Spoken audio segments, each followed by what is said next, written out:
very carefully, because this wire will pull the phone off. It's very precarious balancing state. It's like those balancing stones you see on the mountains in the Himalayas, where they beautifully balance stones.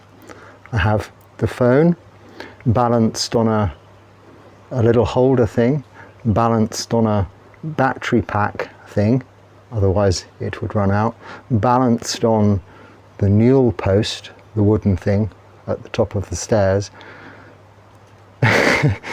So it's quite precarious, and a wonder you remain the duration, because the slightest wrong move with this wire, and like the other day, the phone lands 4 meters below on the concrete. It survived, as we do, to see another day.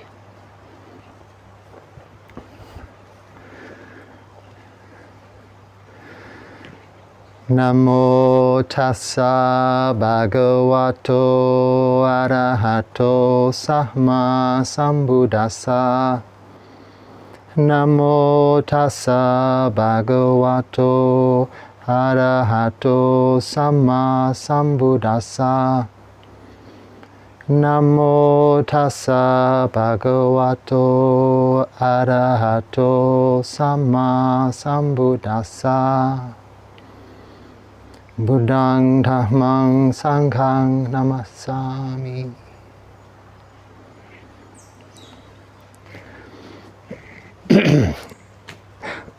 Excuse me. What was your first thought this morning when you woke up? Do you remember?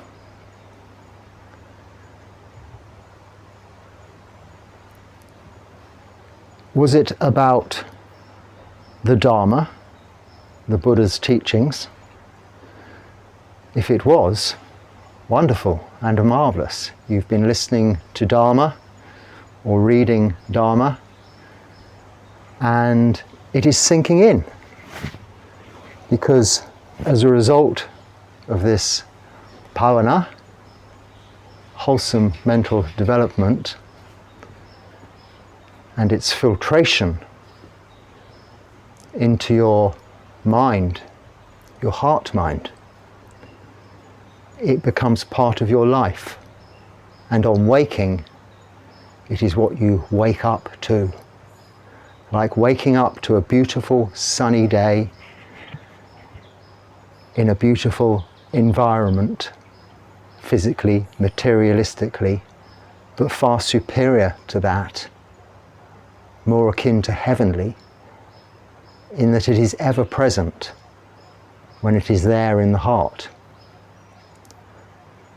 Or maybe the thought that you woke up to was,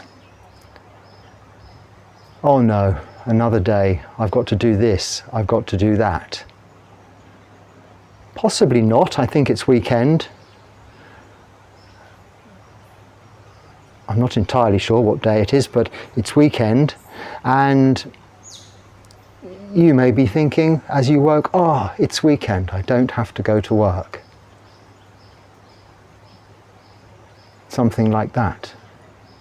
That's okay also.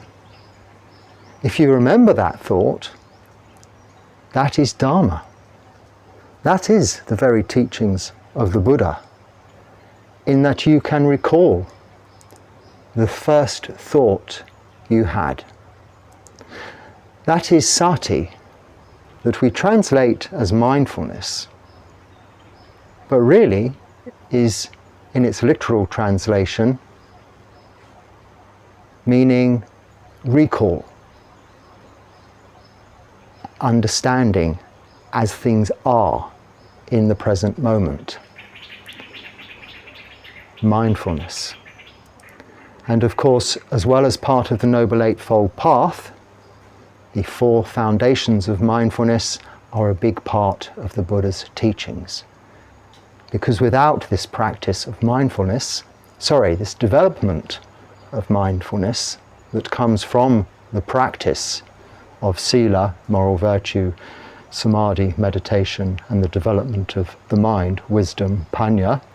Without this mindfulness, you will not see clearly, as in vipassana, which means seeing clearly, and be able to attain to realization, true seeing of the nature of existence and its faculties that are anicca, impermanence, dukkha, unsatisfactoriness, and anatta, not self, or the true understanding and knowledge that these personalities we think we are, from our own perception, are purely a result of causes and conditions that surround us and have led us to be this that we may appear to be or think we are.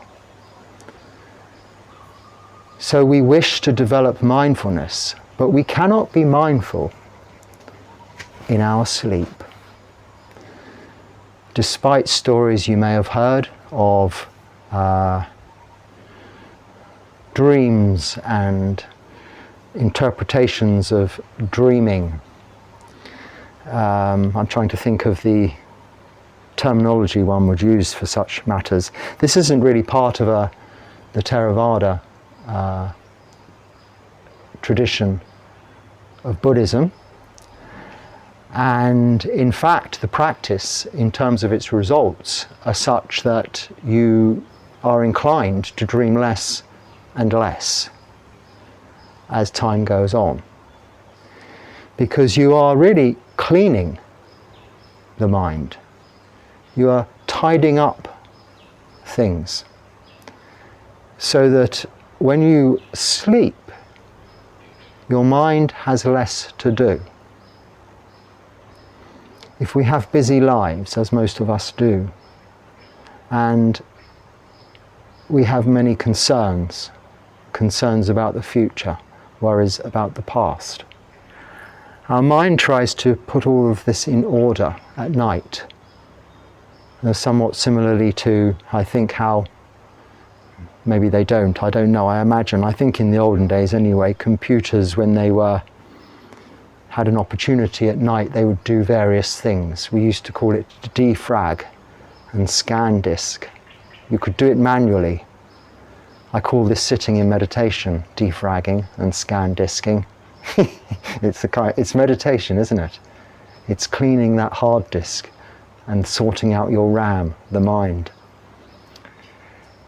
Actually, the hard disk is very much like the thinking mind, isn't it? And the RAM is a little bit more like this heart mind in terms of computer language, which is probably very out of date now. The dreams we have are often about what's going on in the day, or they can be quite random, but you can generally work out why you may have had a good dream or a bad dream as being partly the results of what's been going on in your life. And as you tidy up your thinking throughout your day with the practice of mindfulness, and it becomes part of your life, part of your day, part of your very existence, you have less to sort out at night. Buddhism really is brainwashing, but in a good sense. Not brainwashing as we understand it. Oh, this person has been brainwashed. Although many people may think, I have been brainwashed. He disappeared to foreign lands and never came back. Now he's some kind of monk living in the forest. People who wouldn't understand. They could think I've joined a cult and become brainwashed. You know, of course, that isn't true, and I am here, experiencing this here and now, and know that, yes, through much cleansing, much deep purification of the mind, I have washed it thoroughly, been thoroughly brainwashed into a better way of being. And there's a lot of cleaning to go on, a lot of cleaning still to do. Ordering, tidying, clearing. And this is the practice, and we should begin on the moment of awakening in the morning. Not our moment of awakening when we are enlightened, that is to come much later. This is what we're aiming for. But every day we have a moment of awakening when we first open our eyes, or the alarm goes off and we don't open our eyes because we don't want to. If you can really, really get your mind in order, you'll always want to wake up, and you will not need an alarm. Now I can tell you this for sure, not only from my own experience, but from having spoken to other monastics or monks, I should say, that I've met, that you, and actually in the suttas it says, as a result of certain parts of the practice like metta, loving kindness, the development of mindfulness, you will sleep better. You will then wake up more refreshed, wake up more easily. So this is not just my teacher's teachings or me recounting my own experience, this is the teachings of the Buddha. But from my own experience, I no longer dream and I don't need an alarm to wake up. And I always wake up at the same time. If I don't wake up at the same time, it is usually earlier. I'm just a little bit more or too enthusiastic to get on with my day. And it is at this point that we need to start mindfulness. Now, of course, I do appreciate you probably can't remember what your first thought today was. But please try this tomorrow. When you, after your before sleeping meditation tonight, which also always should be preceded by pre-meditation reflection. So the order of things should be, before you sleep, you sit and you reflect for as long as is necessary. But it doesn't usually take more than 10 minutes. Oh, the wire. It nearly went. You nearly went. It doesn't normally take more than about 10 minutes. If that, really. I don't think I've ever timed it. But you sit and you recall your day, and were there any issues that occurred? Thoughts that occurred? Any actions of yours through body, speech and mind that you could have perhaps handled better than you did? Or that you should really congratulate yourself upon for having handled very well? Or you could be just simply drawing a comparison to something that's happened in your day and how you handled it as compared to how you might have handled something similar, or indeed, if there is a comparison to draw on, some time ago, at the beginning of starting this practice, or even prior to starting this practice, which is a very clear way of giving you a measurement, an example, an idea of how far you are progressing with your practice. So someone came along today and they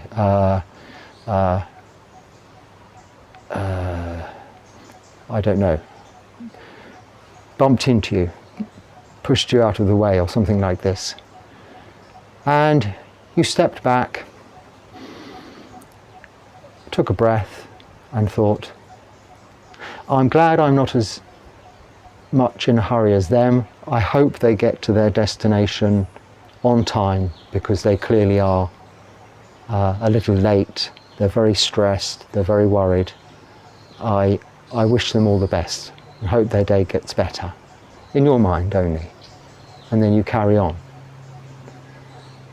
And you could say, but a year ago, if that had happened, I would have said, hey, mind out, can't you see where you're going? Are you blind? This is an example only. After you've been practicing, cleaning the mind, purifying the mind, you'll find the easier and far more enjoyable life is that of loving kindness, compassion, and joy for others, which brings about equanimity in such situations. The ability to just step back and allow things to be as they are. So you reflect, and then you meditate. If you can only meditate for 20 minutes, enough, it's okay. If you don't have time, it's okay. Steal from yourself half an hour of sleep. If you normally sleep at 10, you can sleep at 10:30. Or if you're too tired, it's okay. Sit for as long as you can before you doze off. And this shouldn't be sitting where you sleep, a slightly different place, and sitting up. If you're on a chair, it's fine. If you're sitting cross-legged on the floor, it's fine. But not on the bed, because you would just like this. So there's some differentiation between meditation and sleeping, so you have to actually get up to go to bed, to go to sleep. But as long as your back is straight, this is a good sitting posture, because we're not practicing walking meditation late at night, before sleeping, unless you're really seriously into a schedule of practice. But assuming you have things to do the next day and work, then you should be looking for sufficient rest. And sufficient rest you will get if you practice this, because you will be having better quality sleep. So anything that comes up through your reflection, you say, well, that is it. It is dealt with. Next time I'll handle it better. Or, okay, well done, that was a good day. Things are getting better. However it concludes, this is it. It's finished. Leave it. The past is gone. You cannot change it. And now is not the time to worry about tomorrow or the future, because that is tomorrow or the future. It may not even happen, but whatever it does, it is imagination only. And you will not be thinking about this when you're asleep. You will not be thinking about the future, hopefully.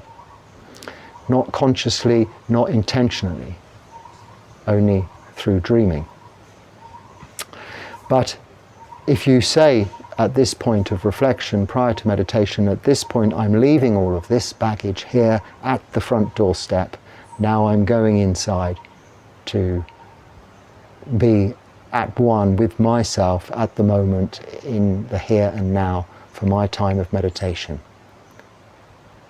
And like when I'm asleep, nothing will disturb me until it's over. And then you sleep. And at your first point of awakening, before you do anything else, if you have a word, a mantra, in our tradition it is usually Bhutto, Bhutto, Bhutto, and our first thought on awakening should be Bhutto, Bhutto, Bhutto. This morning that was not my first thought, which is actually what gave me the idea to talk about this today. I'll tell you about that in a moment. Oh, here we go, Mr. Fly. It's fine until they go in your eyes for a drink. I don't like that. Or in your ears. I don't know what they want to do in there. So it won't happen straight away, but with practice you will, in time, be able to be aware of your first thought. Why is this important? It's very important. The rest of your day is based on this. Have you heard the expression, possibly not unless you're English, he got out of the wrong side of bed? Now, I mean, I don't know whether you can do that, how that would actually physically manifest itself, but it is an expression only. It means you got up wrongly. And then the rest of your day was horrible, is going wrong. So you see someone who's who's very angry or not very tolerant of you, and often people say, oh, he got out of the wrong side of bed. It kind of makes me laugh a little bit when I used to hear that as a child. I think my grandmother used to say it to me, oh, did you get out of the wrong side of bed? And I'd literally say, no, because there's a wall. no, you can't. Because there was a wall. The bed was against a wall. And, oh, never mind, she said, never mind. But we know what she meant, a bad start to the day. So your first thought, the mind is the forerunner of all things, this thing we're cleaning, purifying, developing. And it has a thought first in the day, which we let go, unchecked, we ignore. But for sure, it has a large effect on the rest of the day, how it's going to go. If that thought when you wake up is, oh no, I've got to go to work again, not another day, or oh, it's Monday, or oh, it's Tuesday, whatever. Or if it's, it's a weekend, yippee, I don't have to get up, hit snooze, or get up and go and do what I want to do, finish my hobby, whatever it may be. You see, this first thought affects the rest of that day. So it is good to be able to recall it, and if it is a positive thought, then, and a positive thought in the nature of wholesome, towards developing wholesome mind states, so not just a positive thought as in, well, it doesn't matter, but I mean, if it's, yes, so let's just leave it at that. If it's a positive thought, then encourage it. If it's, when I say, if it's a kind of craving, which is what we're trying to discourage, then that is really a negative thought. But if it's, oh, great, it's another lovely day to be alive, I'm so happy, then that's a great positive thought. You will actually be able to identify the words of your first thought of the day. This is why we in this practice use this mantra of Bhutto, Bhutto, Bhutto, and we hope that this is our first thought, because it's negating all proliferation and papancha, any discursive thought, it keeps the mind fairly neutral. So if you have a positive thought, encourage it. If you have a negative thought, oh, not another day, discourage it. And how do you discourage it? Well, try and replace it with something positive. Okay, yes, well, I do have to go to work, but let's face it, we always have to go to work. I do need this job. I'm grateful to have this job. We need to pay the rent, we need to pay the bills, we need to pay for food. And after all, the weekend will be coming soon, or I do have some holiday time soon. Think of the positive, turn it around with an antidote, replace the negative thought there and then in its tracks. If it is a neutral thought, then this is also okay. So if you have a positive thought, then encourage it. A neutral thought, it is fine. A negative thought, then please try and replace it. Then your day will start well. The next thing you should be doing is sitting and meditating. So if you don't have time for that, steal some more sleep, another half hour. You've still only lost an hour of sleep. And you can, with your half hour last night and this half hour in the morning, meditate for 20 minutes, get out of bed, sit on the floor before you do anything else. Don't put the kettle on, don't clean your teeth, just sit on the floor. And this is a wonderful time to meditate. You're refreshed, you're awake, your mind is clear of yesterday's concerns, especially if you've practiced this process of reflection followed by meditation prior to sleep. When you wake, you'll want to meditate for 20 minutes. You'll want to meditate for 3 hours if you could, eventually, and eventually you will be able to. But in the meantime, be satisfied with 20 minutes. You've seen your first thought. If it was negative, you've replaced it with something positive. If it's positive, you've encouraged it. If it's neutral, then that's good. You sit and you meditate for 20 minutes. Now, okay, you may say, well, I only get 5 hours sleep. I don't care. You've now only had 4 hours sleep. You've lost half an hour either end. But guaranteed within just a day, a few days of this, that 4 hours will be twice as valuable as the 5 hours that you used to have before you meditated for half an hour either side. Well, I can guarantee that. As long as you have reflection, you wake up, you understand your first thought, you meditate, you reflection, meditate, sleep, understand your first thought, meditate.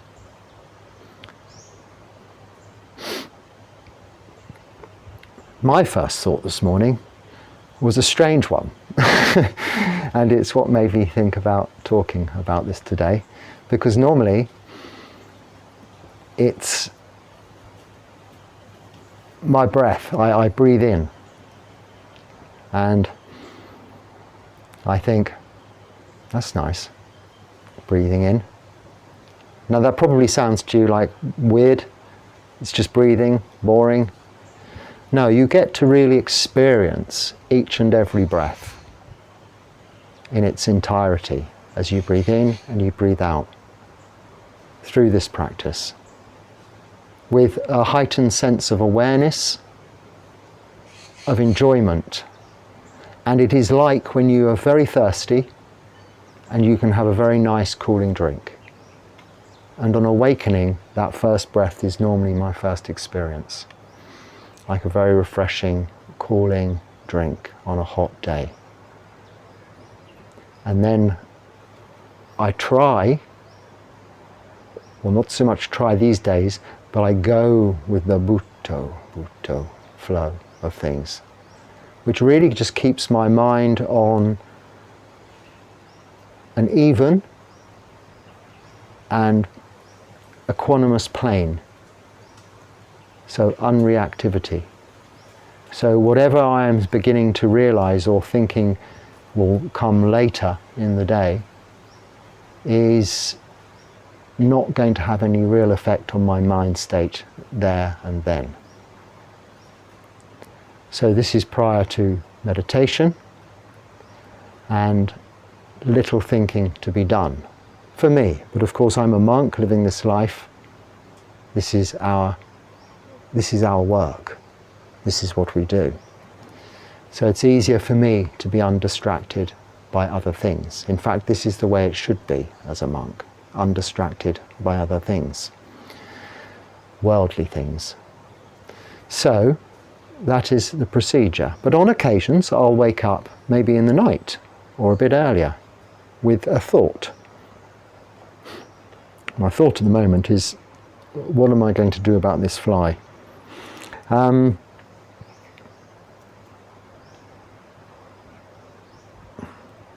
Excuse me. My thought this morning was, I'll let you into this secret, and don't be shocked because there's more detail to it than this, was, oh, I hope I die in this forest. Literally was the words. I actually, without saying it, was saying it.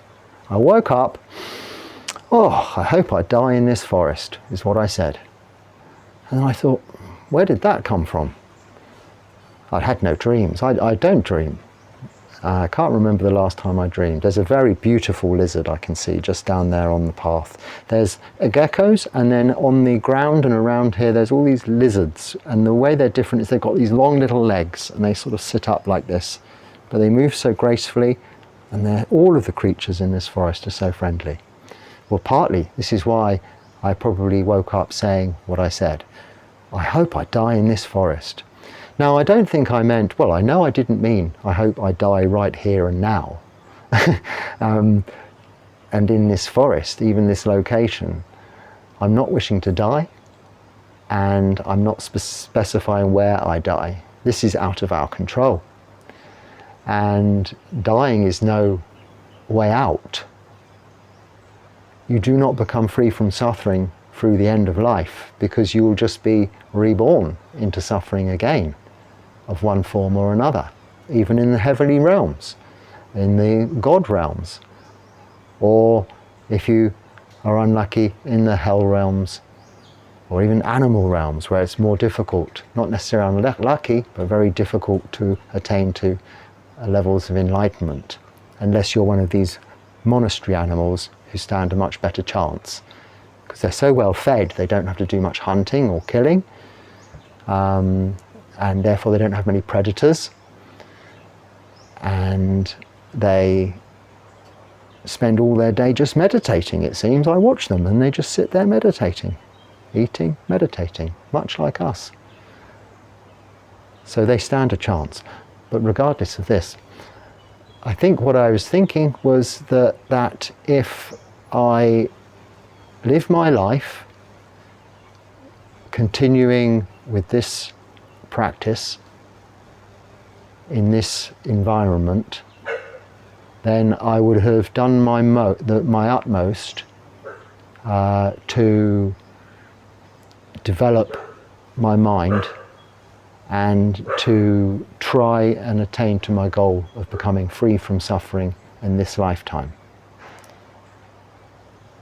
So my saying, my statement, my wish, my thought that now I hope I die in this forest was, I think, just affirmation, confirmation that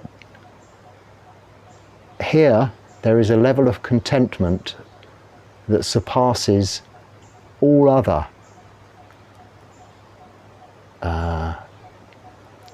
environments, situations and possibilities that I've had in the past or are available in the present or could come about in the future. Because I've had the good fortune to have experienced a good life, I've also had some hard times. I've experienced both ends. And in this very short life we have, if you can experience it as much as possible, it is educational towards learning the Dharma when you come across it. Because if you have experienced joy, if you have experienced materialistic happiness, if you like, it's a kind of fake happiness, or an what's the word the Buddha uses? I can't think. But this very temporary form of happiness as a result of trying to satisfy insatiable desires through materialistic gain, as the Buddha did in his very good upbringing, whether it was in a palace or whether it was in an affluent tribe, whatever, he had a good life, which he gave up to then become an ascetic, and he had a very hard life, just eating like 1 grain of rice a day and nearly dying of starvation until he was sort of skin and bones, and really the opposite extreme. He experienced both ends of this life, this way of living, and this is how he came up with the idea of the middle path. Not too much opulence and enjoyment and gratification, and not too much suffering and austerity. Somewhere in between is the only way to attain to enlightenment, as he did. This is where the teachings of the Buddha come from. And having had that good fortune myself to experience some good times and some bad times, and now how this is a little bit like what I was saying. You can have positive thoughts or negative thoughts or neutral. In effect, the neutral is usually best because it is not relying on anything else. If you wake up positively because, it's great, it's Saturday, then it only means that when it's Monday, you're going to wake up, oh no, it's Monday, with negative thoughts. But if you can wake up every day on Saturday, it's Saturday, it's Sunday, it's Monday, Tuesday, Wednesday, every day's the same. It doesn't matter what day of the week it is, you're content. And what is contentment? Well, contentment is the basis of happiness. Happiness is just an emotion, a result, a symptom of contentment. Just as sadness is a result, a symptom of discontentment. And this is what we strive towards, happiness resulting from contentment.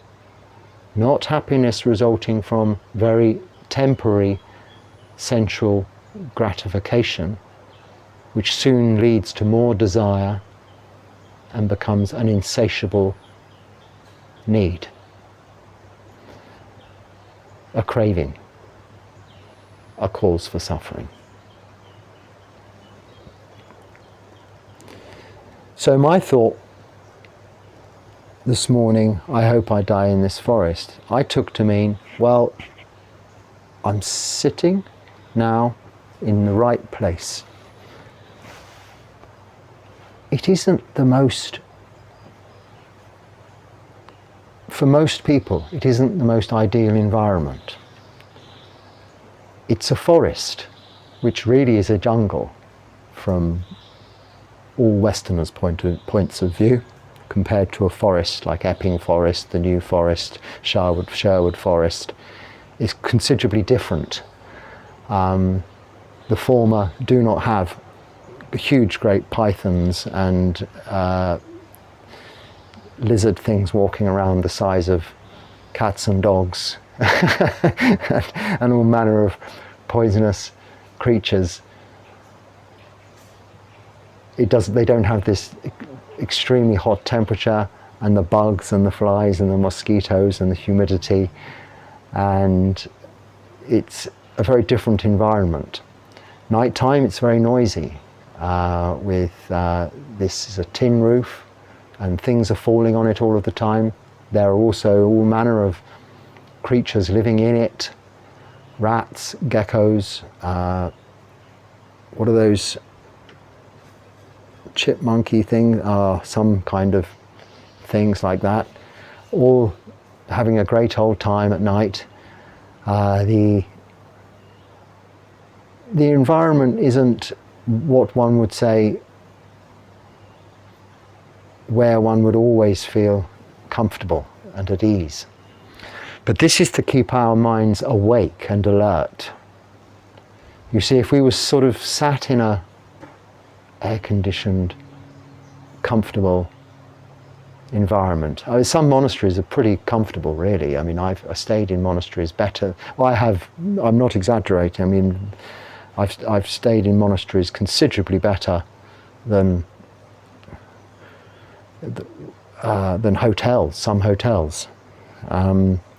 So you can be really quite comfortable. And there's a tendency to relax a little bit. You have to be always on your toes living in the forest, which is why the Buddha encouraged it. Living in the forest, you have to be vigilant, you have to be mindful, you have to be always contending with things like this. I mean, this fly. If it wasn't for the wire, I could get up and just walk around, but it would follow me for sure. And at night, however, you can't. When the mosquitoes come, they come. When you're meditating. If I was meditating, this wouldn't bother me. My eyes would be closed. And I would be in samadhi. But this was my first thought. So I'll encourage you to try this exercise each and every day. Because sooner or later, you will be aware of your first thought of the day. And when you can become aware of the first thought you have of the day, you'll be more likely to be aware of the thoughts that you continue to have throughout the day, which is mindfulness. You will be practicing mindfulness, which is the core of the Buddha's teachings, the core of Buddhism, and you will be not only developing your mind, you will be wholesomely developing your entire lifestyle. You will be mindful of all actions of body, speech and mind. So as you walk, you will be mindful of your walking, which can be interpreted as just careful. Now, this doesn't mean you walk around slowly like a zombie, but you walk knowing each step as you step. You don't accidentally step in the dog mess or accidentally stub your toe on the curb or a rock or the root of a tree, whatever the obstacle may be.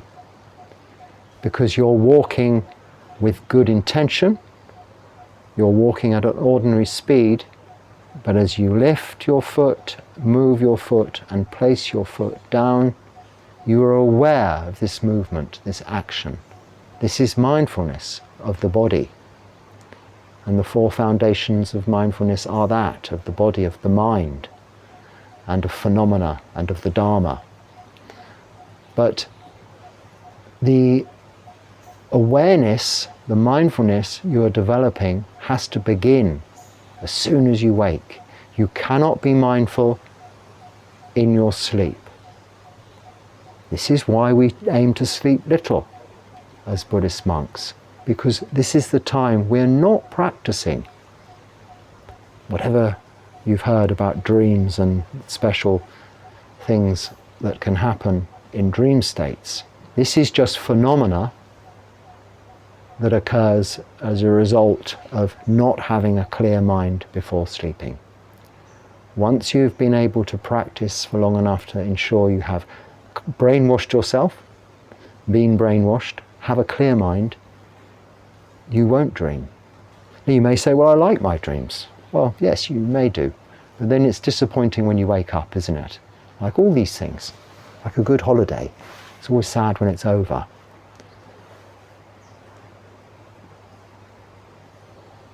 It's much better to have clear, deep, refreshing sleep each and every night for 4 hours than 8 hours of tossing and turning and dreams, good or bad. You'll be healthier, you'll be more alert, and you will be mindful. You will not stub your toe, tread in dog mess. You will not make mistakes. You will not have to redo things. Because what you do, you will do correctly. You will be seeing clearly. But most importantly, you will experience everything so much more enjoyably. From the simplest thing, such as just breathing in. Cleaning your teeth, you'll appreciate the feeling of how nice it is to clean your teeth and have a refreshed mouth. You'll enjoy your food. You'll have a heightened sense of awareness, not to exacerbate, exaggerate, or increase sensual enjoyment, but to appreciate mindfully stimulation of all senses as and when it occurs, with a better understanding of where their associated emotions are generated, how they arise, and how they pass away. This mindfulness, this is vipassana. This is being awake. And that's what Buddho means, awake. So we as monks start the day with Buddho, Buddho, Buddho, or whatever weird thing comes into your mind. Today, I've told you mine. Hope I die in this forest. I hope I stay in this forest for a long time before I die. But Ajahn told me on our journey the other day, he was asking me what was he talking about? For some reason I said, yeah, no, I'm very happy to die here in the forest, in this monastery. And he said, oh, good, sadhu, sadhu, sadhu, or something like this. He didn't say this, he had his brother there translating, because he doesn't speak English and I don't speak Thai. And I added on, I don't know why it just came out, I said, but hopefully not yet. And I kind of meant that. This is a nice place to be, so I didn't want to die at that minute. And he said, you must always be ready to die. Which of course I know. This is what the Buddha teaches us. This is Buddhism, understanding that we are of nature to age, get sick and die. We shouldn't brush that under the carpet. We shouldn't avoid that truth. And we should practice, we should rehearse, we should know how to be ready to die. After all, if you're getting married, you have rehearsals for the wedding, you have all sorts of planning, getting ready for it. If you're having a baby, similarly, all the planning that goes before it and getting ready for it. And all of these events throughout our lives that we rehearse for. Do we rehearse for death? No. But that is what Marananusati is about, this contemplation of death as a form of meditation, which is a whole other video. I think I've included one on, there is a talk about that on here somewhere. But a very important part of our practice, to be ready to die. And possibly, and probably, that is where this thought came from. As I woke this morning, probably Ajahn's teaching there, only a few words, but important words, the most important words. You must be ready to die now. Now, to anyone who doesn't understand Buddhism at all, that might sound a little bit mean, but it isn't. It's the kindest thing you can say. The kindest way to think. Being kind to yourself. I must be ready to die. Because if it comes along, which it will, and you're not ready, it will not be an experience.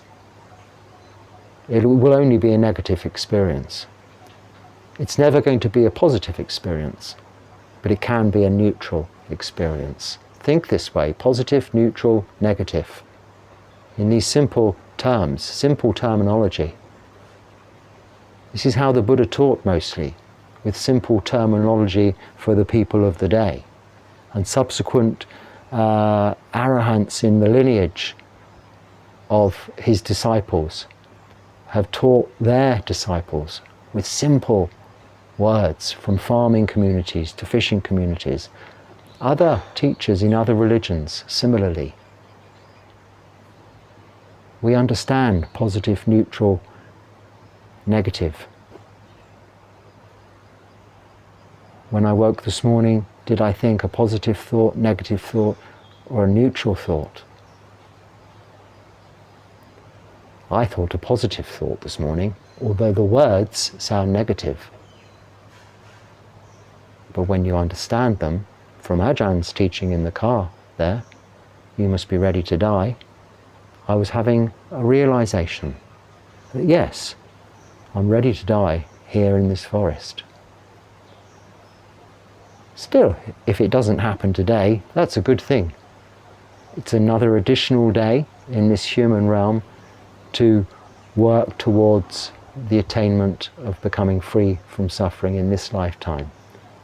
Or without any desires, full contentment,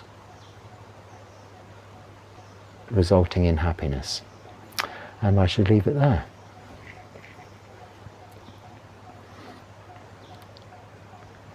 If it's useful, use it. If it's not, don't.